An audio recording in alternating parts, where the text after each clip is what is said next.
로마서 1장. 그리스도 예수의 종인 나 바울은 부르심을 받아 사도가 되었습니다. 나는 하나님의 복음을 전하기 위해 따로 세우심을 받았습니다.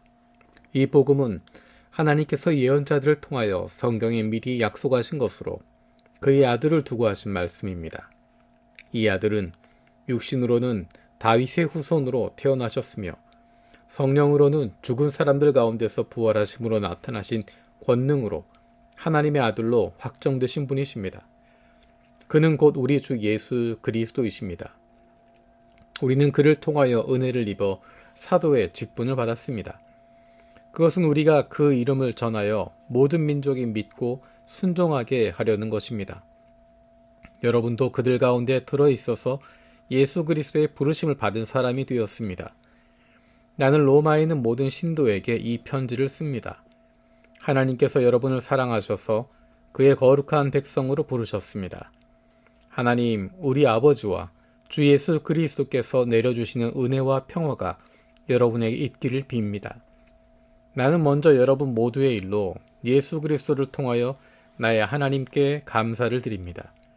그것은 여러분의 믿음에 대한 소문이 온 세상에 퍼지고 있기 때문입니다. 하나님은 내가 그 아들의 복음을 전하는 일로 충심으로 섬기는 분이기에 내 마음속을 알고 계십니다. 난 기도할 때마다 언제나 여러분을 생각하며 어떻게 해서든지 하나님의 뜻으로 여러분에게로 갈 수 있는 좋은 길이 열리기를 간구하고 있습니다. 내가 여러분을 간절히 보고 싶어 하는 것은 여러분에게 신령한 은사를 좀 나누어 주고 여러분을 굳세게 하려고 하는 것입니다.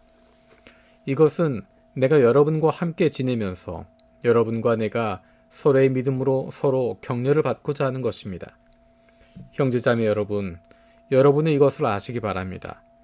나는 여러분에게 가려고 여러 번 마음을 먹었으나 지금까지 길이 막혀서 뜻을 이루지 못하였습니다. 나는 다른 이방 사람들 가운데서도 열매를 거둔 것과 같이 여러분 가운데서도 그것을 좀 거두려고 했던 것입니다. 나는 그리스 사람에게나 미개한 사람에게나 지혜가 있는 사람에게나 어리석은 사람에게나 다 빚을 진 사람입니다. 그러므로 나의 간절한 소원은 로마에 있는 여러분에게도 복음을 전하는 일입니다. 나는 복음을 부끄러워하지 않습니다. 이 복음은 유대 사람을 비롯하여 그리스 사람에 이르기까지 모든 믿는 사람을 구원하는 하나님의 능력입니다. 하나님의 의가 복음 속에 나타납니다. 이 일은 오로지 믿음에 근거하여 일어납니다. 이것은 성경에 기록한 바 의인은 믿음으로 살 것이다 한 것과 같습니다. 하나님의 진노가 불의한 행동으로 진리를 가로막는 사람의 온갖 불경건함과 불의함을 겨냥하여 하늘로부터 나타납니다. 하나님을 알만한 일이 사람에게 환히 드러나 있습니다. 하나님께서 그것을 환히 드러내 주셨습니다. 이 세상 창조 때로부터 하나님의 보이지 않는 속성, 곧 그분의 영원하신 능력과 신성은 사람이 그 지으신 만물을 보고서 깨닫게 되어 있습니다. 그러므로 사람들은 핑계를 댈 수가 없습니다. 사람들은 하나님을 알면서도 하나님을 하나님으로 영화롭게 해드리거나 감사를 드리기는커녕 오히려 생각이 허망해져서 그들의 지각 없는 마음이 어두워졌습니다. 사람들은 스스로 지혜가 있다고 주장하지만 실상은 어리석은 사람이 되었습니다. 그들은 썩지 않는 하나님의 영광을 썩어 없어질 사람이나 새나 네 발 짐승이나 기어다니는 동물의 형상으로 바꾸어 놓았습니다. 그러므로 하나님께서는 사람들의 마음이 욕정대로 하도록 더러움에 그대로 내버려 두시니 서로의 몸을 욕되게 하였습니다. 사람들은 하나님의 진리를 거짓으로 바꾸고 창조주 대신에 피조물을 숭배하고 섬겼습니다. 하나님은 영원히 찬송을 받으실 분이십니다. 아멘. 이런 까닭에 하나님께서는 사람들을 부끄러운 정욕에 내버려 두셨습니다. 여자들은 남자와의 바른 관계를 바르지 못한 관계로 바꾸고 또한 남자들도 이와 같이 여자와의 바른 관계를 버리고 서로 욕정에 불탔으며 남자가 남자와 더불어 부끄러운 짓을 하게 되었습니다. 그래서 그들은 그 잘못에 마땅한 대가를 스스로 받았습니다. 사람들이 하나님을 인정하기를 싫어하므로 하나님께서는 사람들을 타락한 마음 자리에 내버려 두셔서 해서는 안 될 일을 하도록 놓아두셨습니다. 사람들은 온갖 불의와 악행과 탐욕과 악의로 가득 차 있으며 시기와 살이와 분쟁과 사기와 적의로 가득 차 있으며 수군거리는 자요, 중상하는 자요, 하나님을 미워하는 자요, 불손한 자요, 오만한 자요, 자랑하는 자요, 악을 꾸미는 모략꾼이요, 부모를 거역하는 자요, 우매한 자요, 신의가 없는 자요, 무정한 자요, 무자비한 자입니다. 그들은 이와 같은 일을 하는 자들은 죽어야 마땅하다는 하나님의 공정한 법도를 알면서도 자기들만 이런 일을 하는 것이 아니라 이런 일을 저지르는 사람을 두둔하기까지 합니다. 2장. 그러므로 남을 심판하는 사람이요 그대가 누구이든지 죄가 없다고 변명할 수 없습니다. 그대는 남을 심판하는 일로 결국 자기를 정죄하는 셈입니다. 남을 심판하는 그대도 똑같은 일을 하고 있기 때문입니다. 하나님의 심판이 이런 일을 하는 사람들에게 공정하게 내린다는 것을 우리는 압니다. 이런 일을 하는 사람들을 심판하면서 스스로 그런 일을 하는 사람이요. 그대는 하나님의 심판을 피할 수 있을 줄 생각합니까? 아니면 하나님께서 인자하심을 베푸셔서 그대를 인도하여 회개하게 하신다는 것을 알지 못하고 오히려 하나님의 풍성하신 인자하심과 너그러우심과 오래 참으심을 업신여기는 것입니까? 그대는 완고하여 회개할 마음이 없으니 하나님의 공정한 심판이 나타날 진노의 날에 자기가 받을 진노를 스스로 쌓아 올리고 있는 것입니다. 하나님께서는 각 사람에게 그가 한 대로 갚아주실 것입니다. 참으면서 선한 일을 하여 영광과 존귀와 불멸의 것을 구하는 사람에게는 영원한 생명을 주시고 이기심에 사로잡혀서 진리를 거스르고 불의를 따른 사람에게는 진노와 분노를 쏟으실 것입니다. 악한 일을 하는 모든 사람에게는 먼저 유대 사람을 비롯하여 그리스 사람에 이르기까지 환난과 고통을 주실 것이요 선한 일을 하는 모든 사람에게는 먼저 유대 사람을 비롯하여 그리스 사람에 이르기까지 영광과 존귀와 평강을 내리실 것입니다. 하나님께서는 사람을 차별함이 없이 대하시기 때문입니다. 율법을 모르고 범죄한 사람은 율법과 상관없이 망할 것이요 율법을 알고 범죄한 사람은 율법을 따라 심판을 받을 것입니다. 하나님 앞에서는 율법을 듣는 사람이 의로운 사람이 아닙니다. 오직 율법을 실천하는 사람이라야 의롭게 될 것이기 때문입니다. 율법을 가지지 않은 이방 사람이 사람의 본성을 따라 율법이 명하는 바를 행하면 그들은 율법을 가지고 있지 않아도 자기 자신이 자기에게 율법입니다. 그런 사람은 율법이 요구하는 일이 자기의 마음에 적혀 있음을 드러내 보입니다. 그들의 양심도 이 사실을 증언합니다. 그들의 생각들이 서로 고발하기도 하고 변호하기도 합니다. 이런 일은 내가 전하는 복음대로 하나님께서 그리스도를 내세우셔서 사람들이 감추고 있는 비밀들을 심판하실 그날에 드러날 것입니다. 그런데 그대가 유대 사람이라고 자처한다고 합시다. 그래서 그대는 율법을 의지하며 하나님을 자랑하며 율법의 가르침을 받아서 하나님의 뜻을 알고 가장 선한 일을 분간할 줄 알며 눈먼 사람의 길잡이요 어둠 속에 있는 사람의 빛이라고 생각하며 지식과 진리가 율법의 구체화된 모습으로 들어있다고 하면서 스스로 어리석은 사람의 스승이요 어린아이의 교사로 확신한다고 합시다. 그렇다면 그대는 남은 가르치면서도 왜 자기 자신은 가르치지 않습니까? 도둑질을 하지 말라고 설교하면서도 왜 도둑질을 합니까?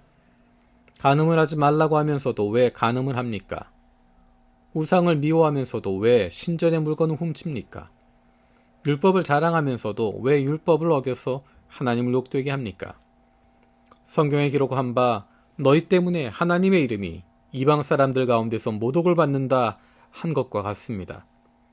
율법을 지키면 할례를 받은 것이 유익하지만 율법을 어기면 그대가 받은 할례는 할례를 받지 않은 것으로 되어버립니다.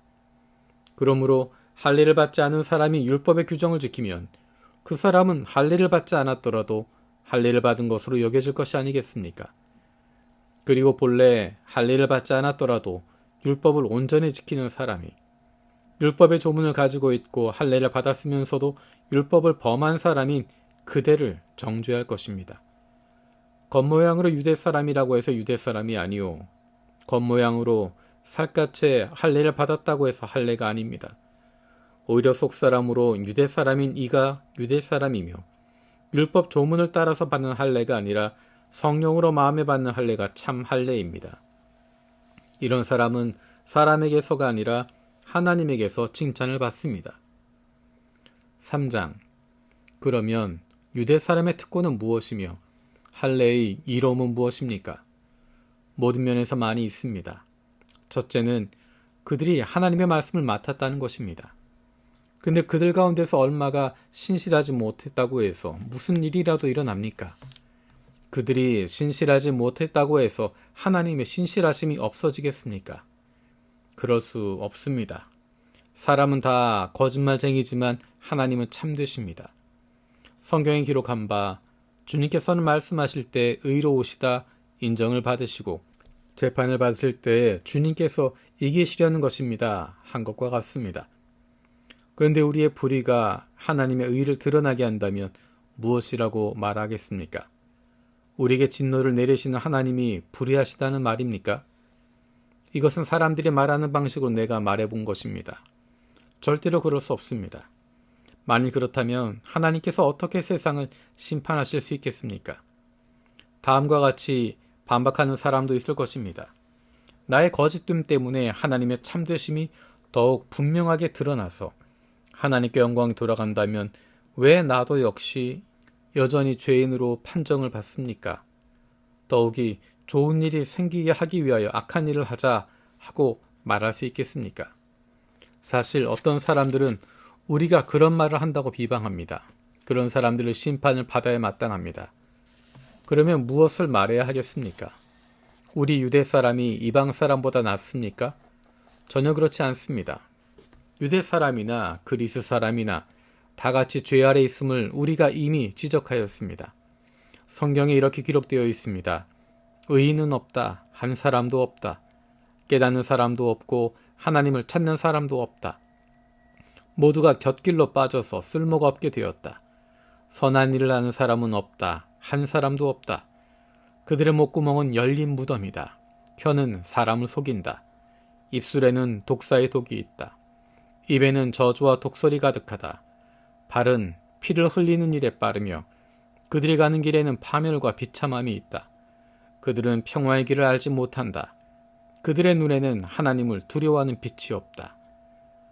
율법에 있는 모든 말씀이 율법 아래 사는 사람에게 말한 것임을 우리는 압니다. 그것은 모든 입을 막고 온 세상을 하나님 앞에서 유죄로 드러내려는 것입니다. 그러므로 율법의 행위로는 하나님 앞에서 의롭다고 인정받을 사람이 아무도 없습니다.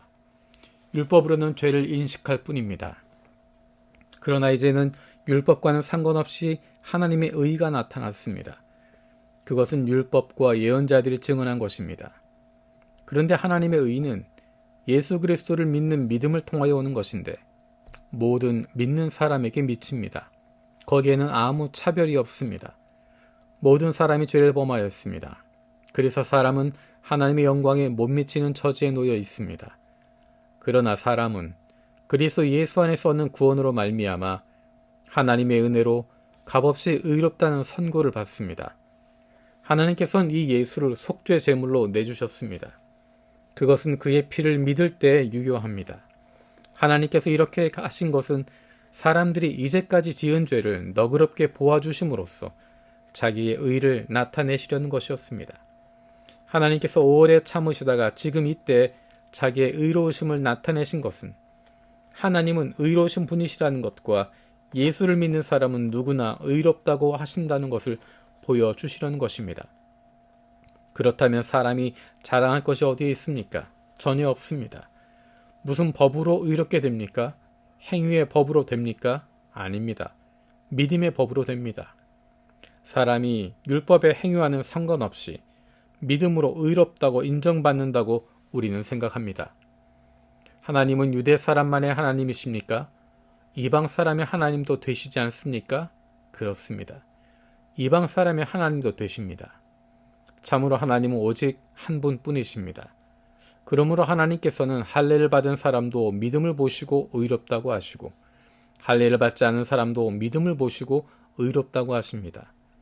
그러면 믿음으로 말미암아 우리가 율법을 폐합니까? 그럴 수 없습니다. 도리어 율법을 굳게 세웁니다. 4장. 그러면 육신상으로 우리의 조상인 아브라함이 무엇을 얻었다고 우리가 말할 수 있겠습니까? 아브라함이 행위로 의롭게 되었더라면 그에게는 자랑할 것이 있었을 것입니다. 그러나 하나님 앞에서는 자랑할 것이 없습니다. 성경이 무엇이라고 말합니까? 아브라함이 하나님을 믿으니 하나님께서 그를 의롭다고 여기셨다 하였습니다. 일을 하는 사람에게는 품삯을 은혜로 주는 것으로 치지 않고 당연한 보수로 주는 것으로 생각합니다. 그러나 경건하지 못한 사람을 의롭다고 하시는 분을 믿는 사람은 비록 아무 공로가 없어도 그의 믿음이 의롭다고 인정을 받습니다. 그래서 행한 것이 없어도 하나님께서 의롭다고 여겨주시는 사람이 받을 복을 다윗도 다음과 같이 말하였습니다. 하나님께서 잘못을 용서해 주시고 죄를 덮어주신 사람은 복이 있다. 주님께서 죄 없다고 인정해 주실 사람은 복이 있다. 그러면 이러한 복은 할례를 받은 사람에게만 내리는 것입니까? 그렇지 않으면 할례를 받지 않은 사람에게도 내리는 것입니까? 우리는 앞에서 말하기를 하나님께서 아브라함의 믿음을 의로 여기셨다 하였습니다. 그러면 어떻게 아브라함이 그러한 인정을 받았습니까? 그가 할례를 받은 후에 그렇게 되었습니까? 그렇지 않으면 할례를 받기 전에 그렇게 되었습니까? 그것은 할례를 받은 후에 된 일이 아니라 할례를 받기 전에 된 일입니다. 아브라함이 할례라는 표를 받았는데 그것은 그가 할례를 받지 않은 상태에서 이미 얻은 믿음의 의의를 확증하는 것이었습니다. 그래서 그는 할례를 받지 않고도 믿는 모든 사람의 조상이 되었으니 이것은 할례를 받지 않은 사람들도 의롭다는 인정을 받게 하려는 것이었습니다. 또 그는 할례 받은 사람의 조상이 되기도 하였습니다. 다시 말하면 할례만을 받은 것이 아니라 또한 우리 조상 아브라함이 할례를 받지 않은 상태에서 걸어간 믿음의 발자취를 따라가는 사람들의 조상이 되었습니다. 아브라함이나 그 자손에게 주신 하나님의 약속, 곧 그들이 세상을 물려받을 상속자가 되리라는 것은 율법으로 말미암은 것이 아니라 믿음의 의로 말미암은 것입니다. 율법을 의지하는 사람들이 상속자가 된다면 믿음은 무의미한 것이 되고 약속은 헛된 것이 됩니다. 율법은 진노를 불러옵니다. 율법이 없는 곳에는 범법도 없습니다. 이런 까닭에 이 약속은 믿음에 근거한 것입니다. 그것은 하나님께서 아브라함에게 이 약속을 은혜로 주셔서 이것을 그의 모든 후손에게도 곧 율법으로 사는 사람들에게만이 아니라 아브라함이 지닌 믿음으로 사는 사람들에게도 보장하시려는 것입니다. 아브라함은 우리 모두의 조상입니다. 이것은 성경에 기록된 대로 내가 너를 많은 민족의 조상으로 세웠다 함과 같습니다. 이 약속은 그가 믿은 하나님, 다시 말하면 죽은 사람들을 살리시며 없는 것들을 불러내어 있는 것이 되게 하시는 하나님께서 보장하신 것입니다. 아브라함은 희망이 사라진 때에도 바라면서 믿었으므로 너의 자손이 이와 같이 많아질 것이다 하신 말씀대로 많은 민족의 조상이 되었습니다. 그는 나이가 100세가 되어서 자기 몸이 이미 죽은 것이나 다름없고 또한 사라의 태도 죽은 것이나 다름없는 줄 알면서도 그는 믿음이 약해지지 않았습니다. 그는 하나님의 약속을 믿고 의심하지 않았습니다. 오히려 그는 믿음이 굳세어져서 하나님께 영광을 돌렸습니다. 그는 하나님께서 스스로 약속하신 바를 능히 이루실 것이라고 확신하였습니다. 그래서 하나님께서는 이것을 보시고 그를 의롭다고 여겨주셨습니다. 그가 의롭다는 인정을 받았다 하는 말은 아브라함만을 위하여 기록된 것이 아니라 하나님께서 의롭다고 여겨주실 우리, 곧 우리 주 예수를 죽은 사람들 가운데서 살리신 분을 믿는 우리까지도 위한 것입니다. 예수는 우리의 범죄 때문에 죽임을 당하셨고 우리를 의롭게 하시려고 살아나셨습니다. 5장. 그러므로 우리는 믿음으로 의롭다 하심을 받았으므로 우리 주 예수 그리스도로 말미암아 하나님과 더불어 평화를 누리고 있습니다. 우리는 또한 그리스도로 말미암아 지금 서 있는 이 은혜의 자리에 믿음으로 나오게 되었으며 하나님의 영광에 이르게 될 소망을 품고 자랑을 합니다. 그뿐만 아니라 우리는 환난을 자랑합니다. 우리가 알기로 환난은 인내력을 낳고 인내력은 단련된 인격을 낳고 단련된 인격은 희망을 낳는 줄을 알고 있기 때문입니다. 이 희망은 우리를 실망시키지 않습니다. 하나님께서 우리에게 주신 성령을 통하여 그의 사랑을 우리 마음속에 부어주셨기 때문입니다. 우리가 아직 약할 때 그리스도께서는 제때에 경건하지 않은 사람을 위하여 죽으셨습니다. 의인을 위해서라도 죽을 사람은 거의 없습니다. 더욱이 선한 사람을 위해서라도 감히 죽을 사람은 드뭅니다. 그러나 우리가 아직 죄인 되었을 때 그리스도께서 우리를 위하여 죽으셨습니다. 이리하여 하나님께서는 우리들에 대한 자기의 사랑을 실증하셨습니다. 그러므로 지금 우리가 그리스도의 피로 의롭게 되었으니 그리스도로 말미암아 하나님의 진노에서 구원을 얻으리라는 것은 더욱 확실합니다. 우리가 하나님의 원수일 때에도 하나님의 아들의 죽으심으로 말미암아 하나님과 화해하게 되었다면 화해한 우리가 하나님의 생명으로 구원을 얻으리라는 것은 더욱더 확실한 일입니다. 그뿐만 아니라 우리는 또한 우리 주 예수 그리스도로 말미암아 하나님을 자랑합니다. 우리는 지금 그로 말미암아 하나님과 화해를 하게 된 것입니다.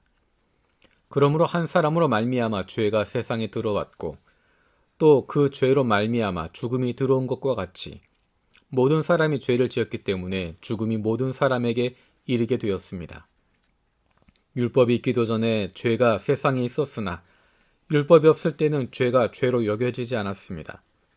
그러나 아담 시대로부터 모세 시대에 이르기까지는 아담의 범죄와 같은 죄를 짓지 않은 사람들까지도 죽음의 지배를 받았습니다. 아담은 장차 오실 분의 모형이었습니다. 그러나 하나님께서 은혜를 베푸실 때 생긴 일은 아담 한 사람이 범죄했을 때 생긴 일과 같지 않습니다. 한 사람의 범죄로 많은 사람이 죽었으나 하나님의 은혜와 예수 그리스도 한 사람의 은혜로 말미암은 선물은 많은 사람에게 더욱더 넘쳐나게 되었습니다. 또한 하나님께서 주시는 선물은 한 사람의 범죄의 결과와 같지 않습니다. 한 범죄에서는 심판이 뒤따라와서 유죄 판결이 내려졌습니다마는 많은 범죄에서는 은혜가 뒤따라와서 무죄 선언이 내려졌습니다. 아담 한 사람의 범죄 때문에 그 한 사람과 말미암아 죽음이 왕노릇하게 되었다면 넘치는 은혜와 의의 선물을 받는 사람들은 예수 그리스도 한 분으로 말미암아 생명 안에서 왕노릇하게 되리라는 것은 더욱더 확실합니다. 그러니 한 사람의 범죄 행위 때문에 모든 사람이 유죄 판결을 받았는데 이제는 한 사람의 의로운 행위 때문에 모든 사람이 의롭다는 인정을 받아서 생명을 얻게 되었습니다. 한 사람이 순종하지 않음으로 말미암아 많은 사람이 죄인으로 판정을 받았는데 이제는 한 사람이 순종함으로 말미암아 많은 사람이 의인으로 판정을 받을 것입니다. 율법은 범죄를 증가시키려고 끼어 들어온 것입니다. 그러나 죄가 많은 곳에 은혜가 더욱 넘치게 되었습니다. 그것은 죄가 죽음으로 사람을 지배한 것과 같이 은혜가 의를 통하여 사람을 지배하여 우리 주 예수 그리스도로 말미암아 얻는 영원한 생명에 이르게 하려는 것입니다. 6장. 그러면 우리가 무엇이라고 말을 해야 하겠습니까? 은혜를 더하게 하려고 여전히 죄 가운데 머물러 있어야 하겠습니까? 그럴 수 없습니다.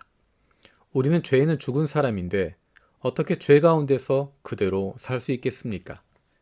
세례를 받아 그리스도 예수와 하나가 된 우리는 모두 세례를 받을 때 그와 함께 죽었다는 것을 여러분 알지 못합니까? 그러므로 우리는 세례를 통하여 그의 죽으심과 연합함으로써 그와 함께 묻혔던 것입니다.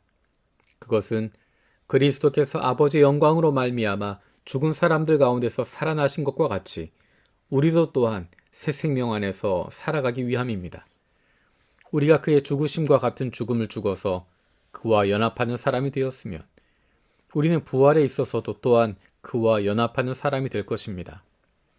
우리의 옛사람이 그리스도와 함께 십자가에 달려 죽은 것은 죄의 몸을 멸하여서 우리가 다시는 죄의 노예가 되지 않게 하려는 것임을 우리는 압니다.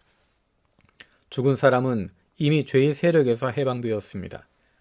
우리가 그리스도와 함께 죽었으면 그와 함께 우리도 또한 살아날 것임을 믿습니다. 우리가 알기로 그리스도께서는 죽은 사람들 가운데서 살아나셔서 다시는 죽지 않으시며 다시는 죽음이 그를 지배하지 못합니다. 그리스도께서 죽으신 죽음은 죄에 대해서 단번에 죽으신 것이요. 그분이 사시는 삶은 하나님을 위하여 사시는 것입니다. 이와 같이 여러분도 죄에 대해서는 죽은 사람이요. 하나님을 위해서는 그리스도 예수 안에서 살고 있는 사람이라는 것을 알아야 합니다. 그러므로 여러분은 죄가 여러분의 죽을 몸을 지배하지 못하게 해서 여러분이 몸의 정욕에 굴복하는 일이 없도록 하십시오. 그러므로 여러분은 여러분의 지체를 죄에 내맡겨서 불의의 연장이 되게 하지 마십시오. 오히려 여러분은 죽은 사람들 가운데서 살아난 사람답게 여러분을 하나님께 바치고 여러분의 지체를 의의 연장으로 하나님께 바치십시오. 여러분은 율법 아래 있지 않고 은혜 아래 있으므로 죄가 여러분을 다스릴 수 없을 것입니다. 그러면 어떻게 하겠습니까? 우리가 율법 아래 있지 않고 은혜 아래 있다고 해서 마음 놓고 죄를 짓자는 말입니까? 그럴 수 없습니다. 여러분이 아무에게나 자기를 종으로 내맡겨서 복종하게 되면 여러분은 여러분이 복종하는 그 사람의 종이 되는 것임을 알지 못합니까? 여러분은 죄의 종이 되어 죽음에 이르거나 아니면 순종의 종이 되어 의에 이르거나 하는 것입니다. 그러나 하나님께 감사하는 것은 여러분이 전에는 죄의 종이었으나 이제 여러분은 전해 받은 교훈의 본의 마음으로부터 순종함으로써 죄에서 해방을 받아서 의의 종이 된 것입니다. 여러분의 이해력이 미약함으로 내가 사람의 방식으로 말하겠습니다. 여러분이 전에는 자기 지체를 더러움과 불법의 종으로 내맡겨서 불법에 빠져 있었지만 이제는 여러분의 지체를 의의 종으로 바쳐서 거룩함에 이르도록 하십시오. 여러분이 죄의 종일 때에는 의에 얽매이지 않았습니다. 여러분 그때 무슨 열매를 거두었습니까? 이제 와서 여러분이 그러한 생활을 부끄러워하지만은 그러한 생활의 마지막은 죽음입니다. 이제 여러분은 죄에서 해방을 받고 하나님의 종이 되어서 거룩함에 이르는 삶의 열매를 맺고 있습니다. 그 마지막은 영원한 생명입니다. 죄의 삭은 죽음이요 하나님의 선물은 우리 주 예수 그리스도 안에서 누리는 영원한 생명입니다. 7장 형제자매 여러분, 나는 율법을 아는 사람들에게 말을 합니다. 율법은 사람이 살아있는 동안만 그 사람을 지배한다는 것을 알지 못합니까?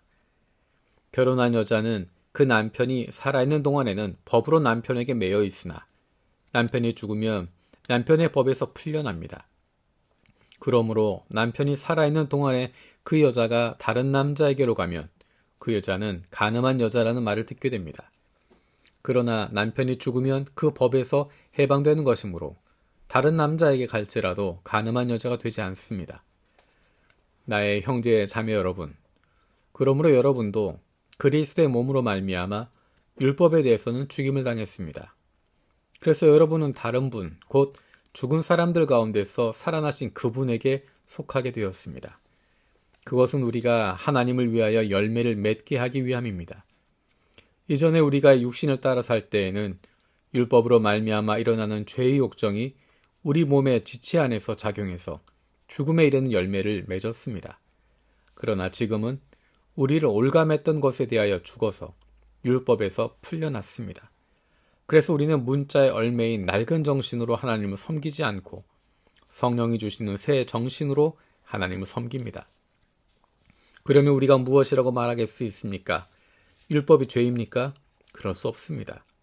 그러나 율법에 비추어 보지 않았다면 나는 죄가 무엇인지 알지 못하였을 것입니다. 율법에 탐내지 말아라 하지 않았다면 나는 탐심이 무엇인지를 알지 못하였을 것입니다. 그러나 죄는 이 계명을 통하여 틈을 타서 내 속에서 온갖 탐욕을 일으켰습니다. 율법이 없으면 죄는 죽은 것입니다. 전에는 율법이 없어서 내가 살아 있었는데 계명이 들어오니까 죄는 살아나고 나는 죽었습니다.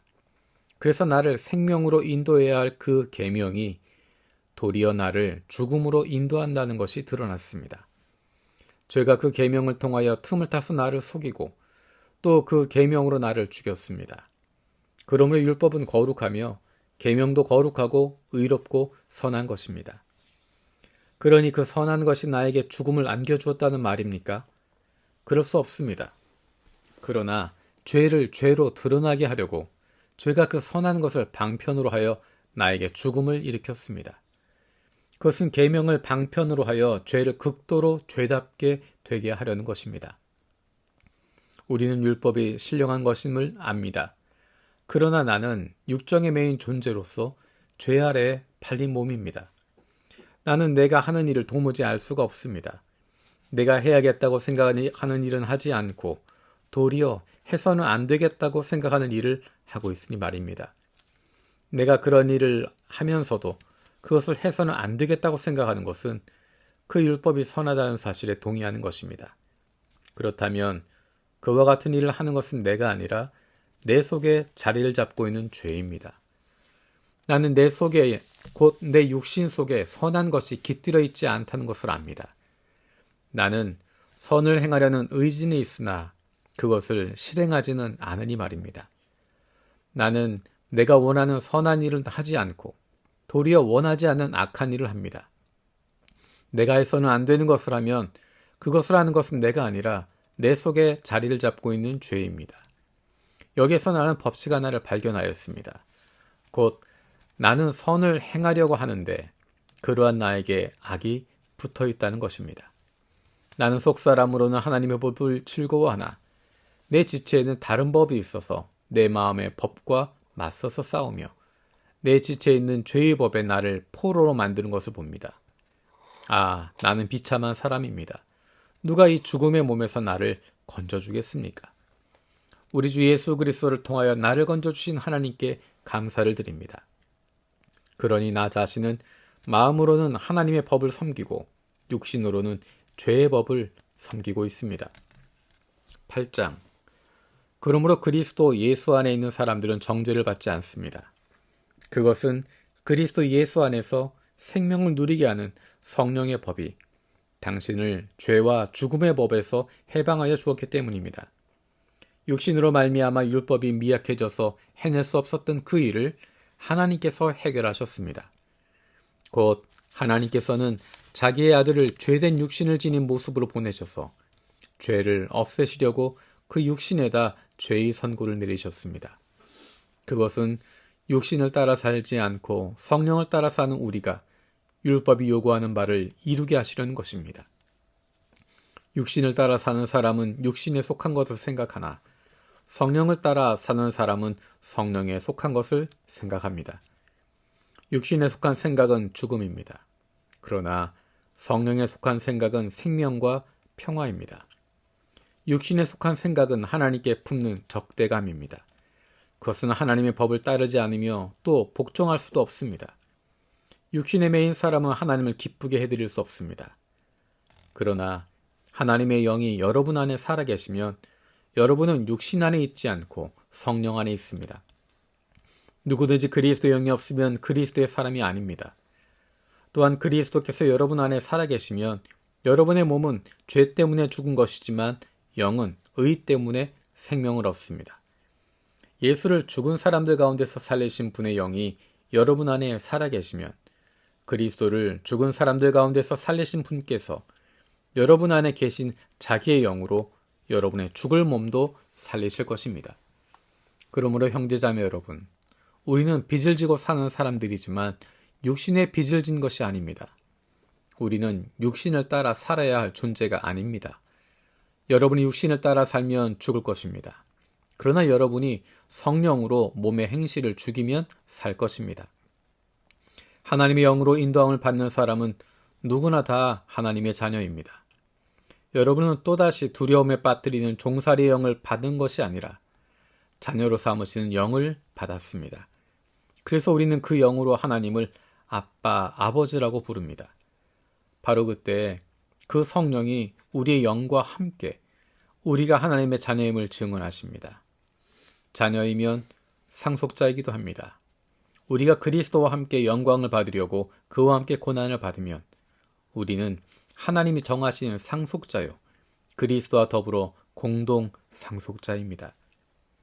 현재 우리가 겪는 고난은 장차 우리에게 나타날 영광에 견주면 아무것도 아니라고 나는 생각합니다. 피조물은 하나님의 자녀들이 나타나기를 간절히 기다리고 있습니다. 피조물이 허무에 굴복했지만 그것은 자유로 그렇게 한 것이 아니라 굴복하게 하신 그분이 그렇게 하신 것입니다. 그러나 소망은 남아 있습니다. 그것은 곧 피조물도 썩어짐의 종살이에서 해방되어서 하나님의 자녀가 누릴 영광된 자유를 얻으리라는 것입니다. 모든 피조물이 이제까지 함께 신음하며 함께 해산의 고통을 겪고 있다는 것을 우리는 압니다. 그뿐만 아니라 첫 열매로서 성령을 받은 우리도 자녀로 삼아주실 것을, 곧 우리 몸을 속량하여 주실 것을 고대하면서 속으로 신음하고 있습니다. 우리는 이 소망으로 구원을 얻었습니다. 눈에 보이는 소망은 소망이 아닙니다. 보이는 것을 누가 바라겠습니까?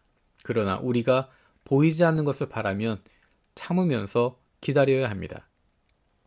이와 같이 성령께서도 우리의 약함을 도와주십니다. 우리는 어떻게 기도해야 할지를 알지 못하지만 성령께서 친히 이루 다 말할 수 없는 탄식으로 우리를 대신하여 간구하여 주십니다.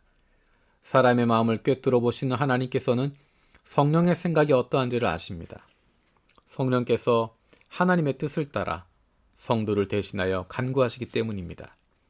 하나님을 사랑하는 사람들, 곧 하나님의 뜻대로 부르심을 받은 사람들에게는 모든 일이 서로 협력해서 선을 이룬다는 것을 우리는 압니다. 하나님께서는 미리 아신 사람들을 택하셔서 자기 아들의 형상과 같은 모습이 되도록 미리 정하셨으니 이것은 그 아들이 많은 형제 가운데서 맏아들이 되게 하시려는 것입니다. 그리하여 하나님께서는 이미 정하신 사람들을 부르시고 또한 부르신 사람들을 의롭게 하시고 의롭게 하신 사람들을 또한 영화롭게 하셨습니다. 그렇다면 이런 일을 두고 우리가 무엇이라고 말할 수 있겠습니까? 하나님이 우리 편이시라면 누가 우리를 대적하겠습니까? 자기 아들을 아끼지 않으시고 우리 모두를 위하여 내주신 분이 어찌 그 아들과 함께 모든 것을 우리에게 선물로 거저주지 않으시겠습니까? 하나님께서 택하신 사람들을 누가 감히 고발하겠습니까? 의롭다 하시는 분이 하나님이신데 누가 감히 그들을 정죄하겠습니까? 그리스도 예수는 죽으셨지만 오히려 살아나셔서 하나님의 오른쪽에 계시며 우리를 위하여 대신 간구하여 주십니다. 누가 우리를 그리스도의 사랑에서 끊을 수 있겠습니까? 환난입니까? 곤고입니까? 박해입니까? 굶주림입니까? 헐벗음입니까? 위협입니까? 또는 칼입니까? 성경이 기록한 바 우리는 종일 주님을 위하여 죽임을 당합니다. 우리는 도살당할 양과 같이 여김을 받았습니다. 한 것과 같습니다. 그러나 우리는 이 모든 일에서 우리를 사랑하여 주신 그분을 힘입어서 이기고도 남습니다. 나는 확신합니다. 죽음도 삶도 천사들도 권세자들도 현재 일도 장래 일도 능력도 높음도 깊음도 그 밖에 어떤 피조물도 우리를 우리 주 예수 그리스도 안에 있는 하나님의 사랑에서 끊을 수 없습니다. 9장. 나는 그리스도 안에서 참말을 하고 거짓말을 하지 않습니다. 내 양심이 성령을 힘입어서 이것을 증언하여 줍니다. 나에게는 큰 슬픔이 있고 내 마음에는 끊임없는 고통이 있습니다. 나는 육신으로 내 동족인 내 결례를 위하는 일이면 내가 저주를 받아서 그리스도에게서 끊어질지라도 달게 받겠습니다. 내 동족은 이스라엘 백성입니다. 그들에게는 하나님의 자녀로서의 신분이 있고 하나님을 모시는 영광이 있고 하나님과 맺은 언약들이 있고 율법이 있고 예배가 있고 하나님의 약속들이 있습니다. 족장들은 그들의 조상이요 그리스도도 육신으로는 그들에게서 태어나셨습니다. 그는 만물 위에 계시며 영원토록 찬양을 받으실 하나님이십니다. 아멘. 그러나 하나님의 약속의 말씀이 패했다고는 할 수 없습니다. 이스라엘에게서 태어난 사람이라고 해서 다 이스라엘 사람이 아니고 아브라함의 자손이라고 해서 다 그의 자녀가 아닙니다. 다만 이삭에게서 태어난 사람만을 너의 자손이라고 부르겠다 하셨습니다. 이것은 곧 육신의 자녀가 하나님의 자녀가 되는 것이 아니라 약속의 자녀가 참 자손으로 여겨지리라는 것을 뜻합니다. 그 약속의 말씀은 내년에 내가 다시 올 때쯤에는 사라에게 아들이 있을 것이다 한 것입니다. 그뿐만 아니라 리브가도 우리 조상 이삭 한 사람에게서 쌍둥이 아들을 수태하였는데 그들이 태어나기 전에 무슨 선이나 악을 행하기도 전에 택하심이라는 원리를 따라 세우신 하나님의 계획이 살아있게 하시려고 또 이러한 일이 사람의 행위에 근거하는 일이 아니라 부르시는 분께 달려있음을 나타내시려고 하나님께서 리브가에게 말씀하시기를 형이 동생을 섬길 것이다 하셨습니다. 이것은 성경에 기록한 바 내가 야곱을 사랑하고 에서를 미워하였다 하는 것과 같습니다. 그러면 우리가 무엇이라고 말을 해야 하겠습니까? 하나님이 불공평하신 분이라는 말입니까? 그럴 수 없습니다. 하나님께서 모세에게 말씀하시기를 내가 긍휼히 여길 사람을 긍휼히 여기고 불쌍히 여길 사람을 불쌍히 여기겠다 하셨습니다. 그러므로 그것은 사람의 의지나 노력에 달려있는 것이 아니라 하나님의 자비에 달려 있습니다. 그래서 성경에 바로를 두고 말씀하시기를 내가 이 일을 하려고 너를 세웠다. 곧 너로 말미암아 내 능력을 나타내고 내 이름을 온 땅에 전파하게 하려는 것이다 하셨습니다. 그러므로 하나님께서는 긍휼히 여기시고자 하는 사람을 긍휼히 여기시고 완악하게 하시고자 하는 사람을 완악하게 하십니다. 그러면 그대는 내게 이렇게 말할 것입니다. 그렇다면 어찌하여 하나님께서는 사람을 책망하시는가? 누가 하나님의 뜻을 거역할 수 있다는 말인가? 오 사람아, 그대가 무엇이기에 하나님께 감히 말대답을 합니까? 만들어진 것이 만드신 분에게 어찌하여 나를 이렇게 만들었습니까? 하고 말할 수 있습니까? 토기장이에게 흙 한 덩이를 둘로 나누어서 하나는 귀한 데 쓸 그릇을 만들고 하나는 천한 데 쓸 그릇을 만들 권리가 없겠습니까? 하나님께서 하신 일도 마찬가지입니다.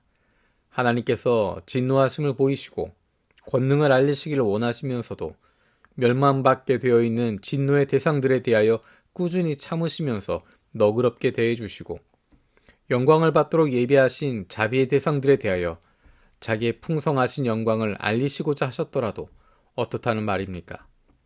하나님께서는 우리를 부르시되 유대 사람 가운데서만이 아니라 이방 사람 가운데서도 부르셨습니다. 그것은 하나님이 호세아의 글 속에서 하신 말씀과 같습니다. 나는 내 백성이 아닌 사람을 내 백성이라고 하겠다. 내가 사랑하지 않던 백성을 사랑하는 백성이라고 하겠다. 너희는 내 백성이 아니다 하고 말씀하신 그곳에서 그들은 살아계신 하나님의 자녀라고 일컬음을 받을 것이다. 그리고 또 이사야는 이스라엘을 두고 이렇게 외쳤습니다. 이스라엘 자손의 수가 바다의 모래와 같이 많을지라도 남은 사람만이 구원을 얻을 것이다. 주님께서는 그 말씀하신 것을 온전히 그리고 조속히 온 땅에서 이루실 것입니다. 그것은 또한 이사야가 미리 말한 바 만군의 주님께서 우리에게 씨를 남겨주지 않으셨더라면 우리는 소돔과 같이 되고 고모라와 같이 되었을 것이다 한 것과 같습니다. 그러면 우리가 무엇이라고 말해야 하겠습니까? 의를 추구하지 않은 이방 사람들이 의를 얻었습니다. 그것은 믿음에서 난 의입니다. 그런데 이스라엘은 의의 율법을 추구하였지만 그 율법에 이르지 못하였습니다. 어찌하여 그렇게 되었습니까? 그들은 믿음에 근거하여 의에 이르려고 한 것이 아니라 행위에 근거하여 의에 이르려고 했기 때문입니다. 그들은 걸림돌에 걸려 넘어진 것입니다. 그것은 성경에 기록한 바와 같습니다. 보아라, 내가 시온에 부딪히는 돌과 걸려 넘어지게 하는 바위를 둔다. 그러나 그를 믿는 사람은 부끄러움을 당하지 않을 것이다. 10장. 형제자매 여러분, 내 마음의 간절한 소원과 내 동족을 위하여 하나님께 드리는 내 기도의 내용은 그들이 구원을 얻는 것입니다. 나는 증언합니다. 그들은 하나님을 섬기는 데 열성이 있습니다. 그러나 그 열성은 올바른 지식에서 생긴 것이 아닙니다. 그들은 하나님의 의를 알지 못하고 자기 자신들의 의를 세우려고 힘을 씀으로써 하나님의 의에는 복종하지 않게 되었습니다. 그러므로 그리스도는 율법의 끝마침이 되셔서 모든 믿는 사람에게 의가 되어주셨습니다. 모세는 율법에 근거한 의를 두고 기록하기를 율법을 행한 사람은 그것으로 살 것이다 하였습니다. 그러나 믿음에 근거한 의를 두고는 이렇게 말합니다. 너희는 마음속으로 누가 하늘에 올라갈 것이냐 하고 말하지 말아라. 그것은 그리스도를 끌어내리는 것입니다. 또 누가 지옥에 내려갈 것이냐 하고 말하지도 말아라. 그것은 그리스도를 죽은 사람들 가운데서 끌어올리는 것입니다. 그러면 그것은 무엇을 뜻합니까? 하나님의 말씀은 너에게 가까이 있다. 네 입에 있고 네 마음에 있다 하는 말씀이 있습니다. 이것은 우리가 전파하는 믿음의 말씀입니다. 당신이 만일 예수는 주님이라고 입으로 고백하고 하나님께서 그를 죽은 사람들 가운데서 살리신 것을 마음으로 믿으면 구원을 얻을 것입니다. 사람은 마음으로 믿어서 의에 이르고 입으로 고백해서 구원에 이르게 됩니다. 성경은 그를 믿는 사람은 누구나 부끄러움을 당하지 않을 것이다 하고 말합니다. 유대 사람이나 그리스 사람이나 차별이 없습니다. 그는 모든 사람에게 똑같이 주님이 되어주시고 그를 부르는 모든 사람에게 풍성한 은혜를 내려주십니다. 주님의 이름을 부르는 사람은 누구든지 구원을 얻을 것입니다. 그런데 사람들은 자기들이 믿은 적이 없는 분을 어떻게 부를 수 있겠습니까? 또 들은 적이 없는 분을 어떻게 믿을 수 있겠습니까? 선포하는 사람이 없으면 어떻게 들을 수 있겠습니까? 보내심을 받지 않았는데 어떻게 선포할 수 있겠습니까? 성경에 기록한 바 기쁜 소식을 전하는 이들의 발걸음이 얼마나 아름다우냐 한 것과 같습니다. 그러나 모든 사람이 다 복음에 순종한 것은 아닙니다.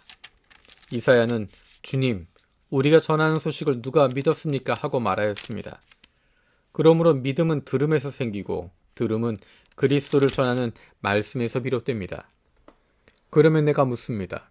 그들은 들은 이 없습니까? 물론 그렇지 않습니다. 성경 말씀에 그들의 목소리가 온 땅에 퍼지고 그들의 말이 땅끝까지 퍼졌다 하였습니다. 내가 다시 묻습니다.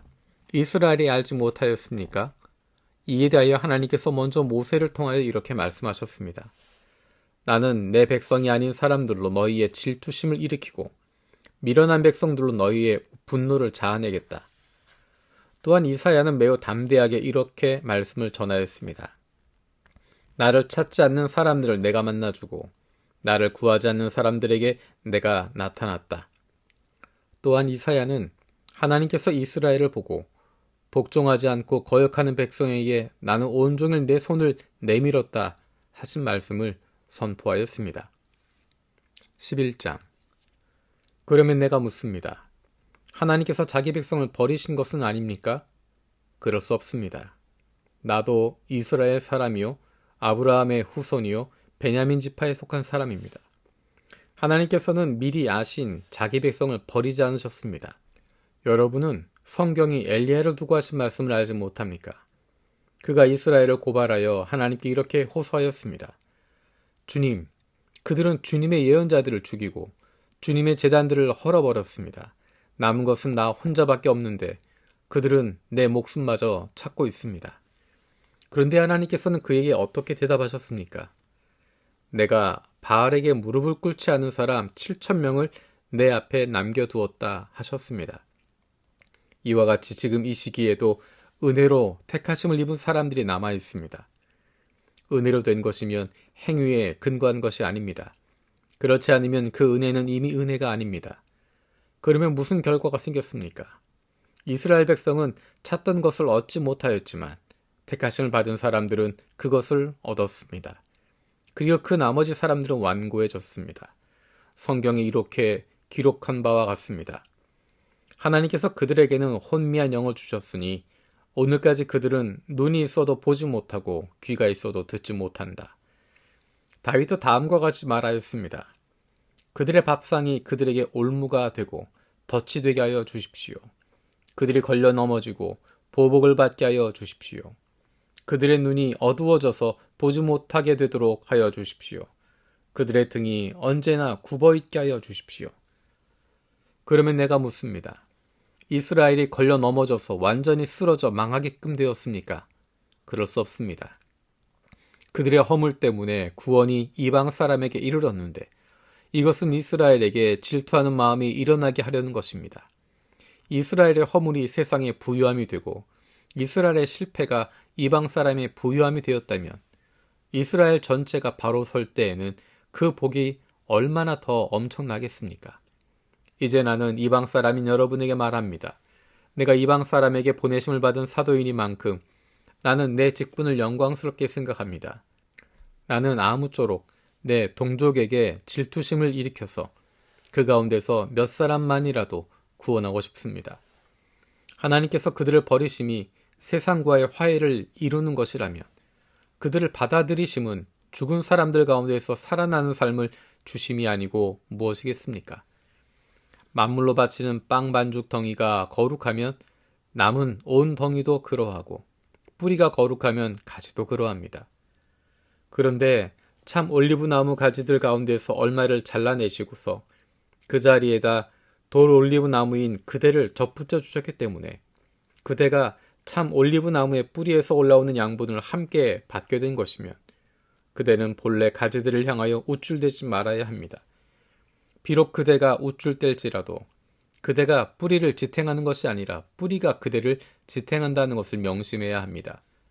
그러므로 본래의 가지가 잘려나간 것은 그 자리에 내가 접붙임을 받게 하시려는 것이었다 하고 그대는 말해야 할 것입니다. 옳습니다. 그 가지들이 잘린 것은 믿지 않은 탓이고 그대가 그 자리에 붙어있는 것은 믿었기 때문입니다. 그러니 교만한 마음을 품지 말고 도리어 두려워하십시오. 하나님께서 본래의 가지들을 아끼지 않으셨으니 접붙은 가지도 아끼지 않으실 것입니다. 그러므로 하나님의 인자하심과 준엄하심을 생각해 보십시오. 하나님은 넘어진 사람들에게는 준엄하십니다. 그러나 그대가 하나님의 인자하심에 머물러 있으면 하나님이 그대에게 인자하게 대하실 것입니다. 그렇지 않으면 그대도 잘릴 것입니다. 그러나 믿지 않았던 탓으로 잘려나갔던 가지들이 믿게 되면 그 가지들도 접붙임을 받게 될 것입니다. 하나님께서는 그들을 다시 접붙이실 수 있습니다. 그대가 본래 돌 올리브 나무에서 잘려서 그 본성을 거슬러 참 올리브 나무에 접붙임을 받았다면 본래 붙어있던 이 가지들이 제 나무에 다시 접붙임을 받는 것이야 얼마나 더 쉬운 일이겠습니까? 형제자매 여러분, 나는 여러분이 이 신비한 비밀을 알기를 바랍니다. 그것은 여러분이 스스로 현명하다고 생각하는 일이 없도록 하려는 것입니다. 그 비밀은 이러합니다. 이방 사람의 수가 다 찰 때까지 이스라엘 사람들 가운데서 일부가 완고해진 대로 있으리라는 것과 온 이스라엘이 구원을 받게 되리라는 것입니다. 그것은 성경에 이렇게 기록되어 있는 바와 같습니다. 구원하시는 분이 시온에서 오실 것이니 야곱에게서 경건하지 못함을 제거하실 것이다. 이것은 그들과 나 사이의 언약이니 내가 그들의 죄를 없앨 때 이루어질 것이다. 복음의 관점에서 판단하면 이스라엘 사람들은 여러분이 잘 되라고 하나님의 원수가 되었지만 택하심을 받았다는 관점에서 판단하면 그들은 조상 덕분에 하나님의 사랑을 받는 사람들입니다. 하나님께서 주시는 고마운 선물과 부르심은 철회되지 않습니다. 전에 하나님께 순종하지 않던 여러분이 이제 이스라엘 사람의 불순종 때문에 하나님의 자비를 입게 되었습니다. 이와 같이 지금은 순종하지 않고 있는 이스라엘 사람들도 여러분이 받은 그 자비를 보고 회개하여 마침내는 자비하심을 입게 될 것입니다. 하나님께서 모든 사람을 순종하지 않는 상태에서 가두신 것은 그들에게 자비를 베푸시려는 것입니다. 하나님의 부유하심은 어찌 그리 크십니까? 하나님의 지혜와 지식은 어찌 그리 깊고 깊으십니까? 그 어느 누가 하나님의 판단을 헤아려 할 수 있으며 그 어느 누가 하나님의 길을 더듬어 찾아낼 수 있겠습니까? 누가 주님의 마음을 알았으며 누가 주님의 조언자가 되었습니까? 누가 먼저 무엇을 드렸기에 주님의 답례를 바라겠습니까?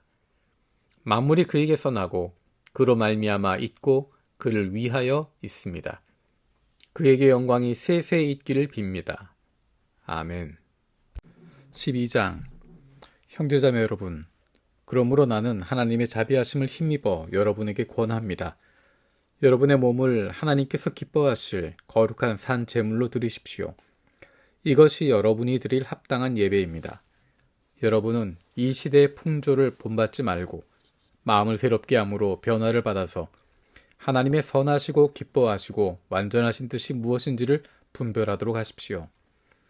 나는 내가 받은 은혜를 힘입어서 여러분 각 사람에게 말합니다. 여러분 스스로 마땅히 생각해야 하는 것 이상으로 생각하지 말고 하나님께서 각 사람에게 나누어 주신 믿음의 분량대로 분수에 맞게 생각하십시오. 한 몸에 많은 지체가 있으나 그 지체들이 다 같은 일을 하는 것은 아닙니다. 이와 같이 우리도 여럿이지만 그리스도 안에서 한 몸을 이루고 있으며 각 사람은 서로 지체입니다. 하나님께서 우리에게 주신 은혜를 따라 우리는 저마다 다른 신령한 선물을 가지고 있습니다. 가령 그것이 예언이면 믿음의 정도에 맞게 예언할 것이요. 섬기는 일이면 섬기는 일에 힘써야 합니다. 또 가르치는 사람은 가르치는 일에, 권면하는 사람이면 권면하는 일에 힘쓸 것이요. 나누어 주는 사람은 순수한 마음으로, 지도하는 사람은 열성으로, 자선을 베푸는 사람은 기쁜 마음으로 해야 합니다. 사랑에는 거짓이 없어야 합니다. 악한 것을 미워하고 선한 것을 굳게 잡으십시오. 형제의 사랑으로 서로 다정하게 대하며 존경하기를 서로 먼저 하십시오. 열심을 내어서 부지런히 일하며 성령으로 뜨거워진 마음을 가지고 주님을 섬기십시오. 소망을 품고 즐거워하며 환난을 당할 때에 참으며 기도를 꾸준히 하십시오. 성도들이 쓸 것을 공급하고 손님 대접하기를 힘쓰십시오. 여러분을 박해하는 사람들을 축복하십시오. 축복을 하고 저주를 하지 마십시오. 기뻐하는 사람들과 함께 기뻐하고 우는 사람들과 함께 우십시오. 서로 한 마음이 되고 교만한 마음을 품지 말고 비천한 사람들과 함께 사귀고 스스로 지혜가 있는 채 하지 마십시오. 아무에게도 악을 악으로 갚지 말고 모든 사람이 선하다고 생각하는 일을 하려고 애쓰십시오. 여러분 쪽에서 할 수 있는 대로 모든 사람과 더불어 화평하게 지내십시오. 사랑하는 여러분, 여러분은 스스로 원수를 갚지 말고 그 일은 하나님의 진노하심에 맡기십시오. 성경에도 기록하기를 원수 갚는 것은 내가 할 일이니 내가 갚겠다고 주님께서 말씀하신다 하였습니다. 네 원수가 줄이거든 먹을 것을 주고 그가 목말라 하거든 마실 것을 주어라. 그렇게 하는 것은 네가 그의 머리 위에다가 숯불을 쌓는 셈이 될 것이다 하였습니다. 악에게 지지 말고 선으로 악을 이기십시오. 13장. 사람은 누구나 위에 있는 권력에 복종해야 합니다. 모든 권세는 하나님께로부터 온 것이며 이미 있는 권세들도 하나님께서 세워주신 것입니다. 그러므로 권세를 거역하는 사람은 하나님의 명을 거역하는 것이요. 거역하는 사람은 심판을 받게 될 것입니다. 치안관들은 좋은 일을 하는 사람에게는 두려울 것이 없고 나쁜 일을 하는 사람에게만 두려움이 됩니다. 권세를 행사하려는 사람을 두려워하지 않으려거든 좋은 일을 하십시오. 그러면 그에게서 칭찬을 받을 것입니다. 권세를 행사하는 사람은 여러분 각 사람에게 유익을 주려고 일하는 하나님의 일꾼입니다. 그러나 그대가 나쁜 일을 저지를 때에는 두려워해야 합니다. 그는 공연히 칼을 차고 있는 것이 아닙니다. 그는 하나님의 일꾼으로서 나쁜 일을 하는 자에게 하나님의 진노를 집행하는 사람입니다. 그러므로 진노를 두려워해서만이 아니라 양심을 생각해서도 복종해야 합니다. 같은 이유로 여러분은 또한 조세를 바칩니다. 그들은 하나님의 일꾼으로서 바로 이 일을 하는데 힘쓰고 있습니다. 여러분은 모든 사람에게 의무를 다하십시오. 조세를 바쳐야 할 이에게는 조세를 바치고 관세를 바쳐야 할 이에게는 관세를 바치고 두려워해야 할 이는 두려워하고 존경해야 할 이는 존경하십시오. 서로 사랑하는 것 이외에는 아무에게도 빚을 지지 마십시오. 남을 사랑하는 사람은 율법을 다 이룬 것입니다. 간음하지 말아라, 살인하지 말아라, 도둑질하지 말아라, 탐내지 말아라 하는 계명과 그 밖에 또 다른 계명이 있을지라도 모든 계명은 네 이웃을 네 몸과 같이 사랑하여라 하는 말씀에 요약되어 있습니다. 사랑은 이웃에게 해를 입히지 않습니다. 그러므로 사랑은 율법의 완성입니다. 여러분은 지금이 어느 때인지 압니다. 잠에서 깨어나야 할 때가 벌써 되었습니다. 지금은 우리의 구원이 우리가 처음 믿을 때보다 더 가까워졌습니다. 밤이 깊고 낮이 가까이 왔습니다. 그러므로 우리는 어둠의 행실을 벗어버리고 빛의 갑옷을 입읍시다. 낮에 행동하듯이 단정하게 행합시다. 호산 연회와 술취함, 음행과 방탕, 싸움과 시기에 빠지지 맙시다. 주 예수 그리스도로 옷을 입으십시오. 정욕을 채우려고 육신의 일을 꾀하지 마십시오. 14장. 여러분은 믿음이 약한 이를 받아들이고 그의 생각을 시비거리로 삼지 마십시오. 어떤 사람은 모든 것을 다 먹을 수 있다고 생각하지만 믿음이 약한 사람은 채소만 먹습니다. 먹는 사람은 먹지 않는 사람을 업신여기지 말고 먹지 않는 사람은 먹는 사람을 비판하지 마십시오. 하나님께서는 그 사람도 받아들이셨습니다. 우리가 누구이기에 남의 종을 비판합니까? 그가 서 있든지 넘어지든지 그것은 그 주인이 상관한 일입니다. 주님께서 그를 서 있게 할 수도 있으시니 그는 서 있게 될 것입니다. 또 어떤 사람이 이날이 전날보다 더 중요하다고 생각하고 또 어떤 사람은 모든 날이 다 같다고 생각합니다. 각각 자기 마음에 확신을 가져야 합니다. 어떤 날을 더 존중히 여기는 사람도 주님을 위하여 그렇게 하는 것이요. 먹는 사람도 주님을 위하여 먹으며 먹을 때 하나님께 감사를 드립니다. 그리고 먹지 않는 사람도 주님을 위하여 먹지 않으며 또한 하나님께 감사를 드립니다. 우리 가운데는 자기만을 위하여 사는 사람도 없고 또 자기만을 위하여 죽는 사람도 없습니다. 우리는 살아도 주님을 위하여 살고 죽어도 주님을 위하여 죽습니다. 그러므로 우리는 살든지 죽든지 주님의 것입니다. 그리스도께서 죽으셨다가 살아나신 것은 죽은 사람에게도 산 사람에게도 다 주님이 되시려는 것이었습니다. 그런데 어찌 그대는 형제나 자매를 비판합니까? 어찌하여 그대는 형제나 자매를 업신여깁니까? 우리는 모두 다 하나님의 심판대 앞에 서게 될 것입니다. 성경에는 이렇게 기록되어 있습니다. 주님께서 말씀을 하신다. 내가 살아있으니 모든 무릎이 내 앞에 꿇을 것이요 모든 입이 나 하나님을 찬양할 것이다. 그러므로 우리는 각각 자기 일을 하나님께 사실대로 아뢰어야 할 것입니다.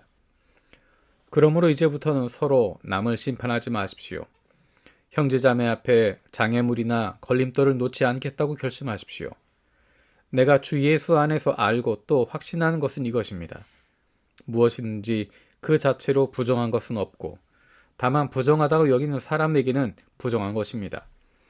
그대가 음식 문제로 형제자매의 마음을 상하게 하면 그것은 이미 사랑을 따라 살지 않는 것입니다. 음식 문제로 그 사람을 망하게 하지 마십시오. 그리스도께서 그 사람을 위하여 죽으셨습니다. 그러므로 여러분이 좋다고 여기는 일이 도리어 비방거리가 되지 않도록 하십시오.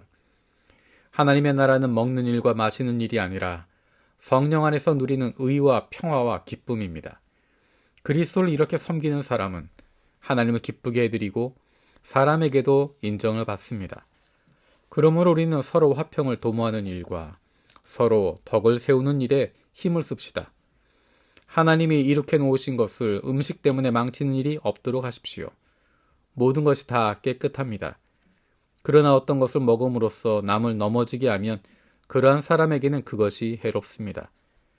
고기를 먹는다든가 술을 마신다든가 그 밖에 무엇이든지 형제나 자매를 걸려 넘어지게 하는 일은 하지 않는 것이 좋습니다. 그대가 지니고 있는 신념을 하나님 앞에서 스스로 간직하십시오. 자기가 옳다고 생각하는 일을 하면서 자기를 정죄하지 않는 사람은 복이 있습니다. 의심을 하면서 먹는 사람은 이미 단죄를 받은 것입니다. 그것은 믿음의 근거에서 한 것이 아니기 때문입니다. 믿음에 근거하지 않은 것은 다 죄입니다. 15장. 믿음이 강한 우리는 믿음이 약한 사람들의 약점을 돌보아 주어야 합니다. 우리는 자기에게 좋을 대로만 해서는 안 됩니다. 우리는 저마다 자기 이웃의 마음에 들게 행동하면서 유익을 주고 덕을 세워야 합니다. 그리스도께서도 자기에게 좋을 대로만 하지 않으셨습니다. 성경에 기록하기를 주님을 비방하는 자들의 비방이 내게 떨어졌다 한 것과 같습니다. 무엇이든지 전에 기록한 것은 우리에게 교훈을 주려고 한 것이며 성경이 주는 인내와 위로로서 우리로 하여금 소망을 가지게 하려고 한 것입니다. 인내심과 위로를 주시는 하나님께서 여러분이 그리스도 예수를 본받아 같은 생각을 품게 하시고 한 마음과 한 입으로 하나님 곧 우리 주 예수 그리스도의 아버지께 영광을 돌리게 해주시기를 빕니다. 그러므로 그리스도께서 하나님의 영광을 드러내시려고 여러분을 받아들이신 것과 같이 여러분도 서로 받아들이십시오. 내가 말하는 것은 이러합니다. 그리스도께서는 하나님의 진실하심을 드러내시려고 할례를 받은 사람의 종이 되셨으니 그것은 하나님께서 조상에게 주신 약속들을 확증하시고 이방 사람들도 긍휼히 여기심을 받아서 하나님께 영광을 돌리게 하시려고 한 것입니다. 기록된 바 그러므로 내가 이방 사람들 가운데서 주님께 찬양을 드리며 주님의 이름을 찬미합니다 한 것과 같습니다. 또 이방 사람들아 주님의 백성들과 함께 즐거워하여라 하였으며 또 모든 이방 사람들은 주님을 찬양하여라 모든 백성들아 주님을 찬양하여라 하였습니다. 그리고 이사야가 말하기를 이새의 뿔에서 싹이 나서 이방 사람을 다스릴 이가 일어날 것이니 이방 사람은 그에게 소망을 둘 것이다 하였습니다. 소망을 주신 하나님께서 믿음에서 오는 모든 기쁨과 평화를 여러분에게 충만하게 주셔서 성령의 능력으로 소망이 여러분에게 차고 넘치기를 바랍니다. 나의 형제자매 여러분, 나는 여러분 마음에 선함이 가득하고 온갖 지식이 넘쳐서 서로 권면할 능력이 있음을 확신합니다. 그러나 내가 몇 가지 점에 대해서 매우 담대하게 쓴 것은 하나님께서 내게 주신 은혜를 힘입어서 여러분의 기억을 새롭게 하려고 한 것입니다. 하나님께서 이 은혜를 내게 주신 것은 나로 하여금 이방 사람에게 보내심을 받은 그리스도 예수의 일꾼이 되게 하여 하나님의 복음을 전하는 제사장의 직무를 수행하게 하시려는 것입니다. 그리하여 이방 사람들로 하여금 성령으로 거룩하게 되게 하여 하나님께서 기쁨으로 받으실 제물이 되게 하시려는 것입니다. 그러므로 나는 하나님을 섬기는 일을 그리스도 예수 안에서 자랑스럽게 생각합니다. 그리스도께서 이방 사람들을 복종하게 하시려고 나를 시켜서 이루어 놓으신 것 밖에는 아무것도 감히 말하지 않겠습니다. 그 일은 말과 행동으로, 표징과 이적의 능력으로, 성령의 권능으로 이루어졌습니다. 그래서 나는 예루살렘에서 일루리곤에 이르기까지 두루 다니면서 그리스도의 복음을 남김없이 전파하였습니다. 나는 이와 같이 그리스도의 이름이 알려진 곳 말고 알려지지 않은 곳에서 복음을 전하는 것을 명예로 삼았습니다. 나는 남이 닦아놓은 터 위에다가 집을 짓지 않으려 하였습니다. 성경에 이렇게 기록한 바 그의 일을 알지 못하던 사람들이 보게 될 것이요 듣지 못하던 사람들이 깨닫게 될 것이다 한 것과 같습니다. 그래서 내가 여러분에게로 가려고 하였으나 여러 번 길이 막혔습니다. 그러나 이제는 이 지역에서 내가 일해야 할 곳이 더 없습니다. 여러 해 전부터 여러분에게로 가기를 바라고 있었으므로 내가 스페인으로 갈 때 지나가는 길에 여러분을 만나보고 잠시 동안만이라도 여러분과 먼저 기쁨을 나누려고 합니다. 그 다음에 여러분의 후원을 얻어 그곳으로 가게 되기를 바랍니다. 그러나 지금 나는 성도들을 돕는 일로 예루살렘에 갑니다. 마케도니아와 아가야 사람들이 기쁜 마음으로 예루살렘에 사는 성도들 가운데 가난한 사람들에게 보낼 구제금을 마련하였기 때문입니다. 그들은 기쁜 마음으로 그렇게 하였습니다. 그들은 정말 예루살렘 성도들에게 빚을 진 사람들입니다. 이방 사람들은 그들에게서 신령한 복을 나누어 받았으니 육신의 생활에 필요한 것으로 그들에게 봉사할 의무가 있습니다. 그러므로 나는 이 일을 마치고 그들에게 이 열매를 확실하게 전해준 뒤에 여러분에게 들렀다가 스페인으로 가겠습니다. 내가 여러분에게 갈 때 그리스도의 충만한 복을 가지고 갈 것으로 압니다. 형제자매 여러분, 내가 우리 주 예수 그리스도를 힘입어서 그리고 성령의 사랑을 힘입어서 여러분에게 부탁합니다. 나도 기도합니다만 여러분도 나를 위하여 하나님께 열심으로 기도해 주십시오. 내가 유대에 있는 믿지 않는 사람들에게서 화를 당하지 않도록, 그리고 또 내가 예루살렘으로 가져가는 구제금이 그곳 성도들에게 기쁘게 받아들여지도록 기도해 주십시오. 그래서 내가 하나님의 뜻을 따라 기쁨을 안고 여러분에게로 가서 여러분과 함께 즐겁게 쉴 수 있게 되도록 기도해 주십시오. 평화를 주신 하나님께서 여러분 모두와 함께 하시길 빕니다. 아멘. 16장 겐그레아 교회의 일꾼이요 우리의 자매인 베베를 여러분에게 추천합니다. 여러분은 성도에 합당한 예절로 주님 안에서 그를 영접하고 그가 여러분에게 어떤 도움을 원하든지 도와주시기 바랍니다. 그는 많은 사람을 도와주었고 나도 그에게 신세를 많이 졌습니다. 그리스도 예수 안에서 나의 동역자인 브리스가와 아굴라에게 문안하여 주십시오. 그들은 생명의 위협을 무릅쓰고 내 목숨을 구해준 사람들입니다. 나뿐만 아니라 이방 사람의 모든 교회도 그들에게 감사하고 있습니다. 그리고 그들의 집에서 모이는 교회에도 문안하여 주십시오. 나의 사랑하는 에베네도에게 문안하여 주십시오. 그는 아시아에서 그리스도를 믿은 첫 열매입니다. 여러분을 위하여 수고를 많이 한 마리아에게 문안하여 주십시오. 나의 친척이며 한때 나와 함께 갇혔던 안드로니고와 유니아에게 문안하여 주십시오. 그들은 사도들에게 좋은 평을 받고 있고 나보다 먼저 그리스도를 믿은 사람들입니다.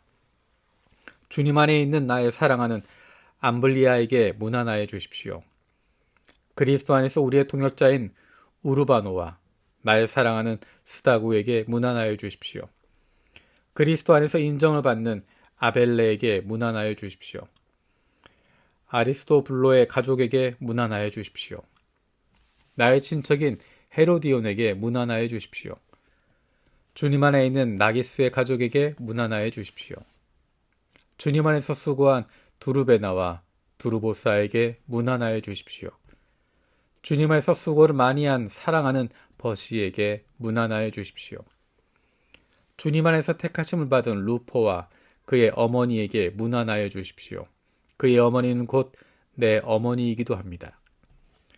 아순그리도와 블레곤과 허메와 바드로바와 허마와 그들과 함께 있는 형제 자매들에게 문안하여 주십시오. 빌롤로고와 율리아와 네레오와 그의 자매 올름바와 그들과 함께 있는 모든 성도에게 문안하여 주십시오. 거룩한 입맞춤으로 서로 문안하십시오. 그리스도의 모든 교회가 여러분에게 문안합니다. 형제자매 여러분, 내가 여러분에게 권합니다.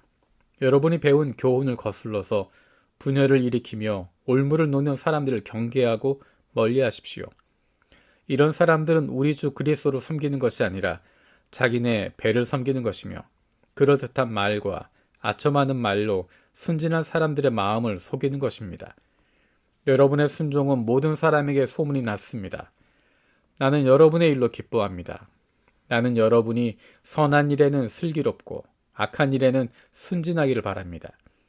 평화의 하나님께서 곧 사탄을 쳐부수셔서 여러분의 발밑에 짓밟히게 하실 것입니다. 우리 주 예수의 은혜가 여러분과 함께 있기를 빕니다. 나의 동역자 디모데와 나의 친척 루기오와 야손과 소시바더가 여러분에게 문안합니다. 이 편지를 받아 쓰는 나 더디오도 주님 안에서 여러분에게 문안합니다. 나와 온 교회를 잘 돌보아주는 가이오도 여러분에게 문안합니다. 이 도시의 재무관인 에라스도와 형제 구아도도 여러분에게 문안합니다. 하나님께서는 내가 전하는 복음, 곧 예수 그리스도에 관한 선포로 여러분을 능히 튼튼히 세워주십니다. 그는 오랜 세월 동안 감춰두셨던 비밀을 계시해 주셨습니다. 그 비밀이 지금은 예언자들의 글로 환히 공개되고 영원하신 하나님의 명을 따라 모든 이방 사람들에게 알려져서 그들이 믿고 순종하게 되었습니다. 오직 한 분이신 지혜로우신 하나님께 예수 그리스도로 말미암아 영광이 영원 무궁하도록 있기를 빕니다. 아멘.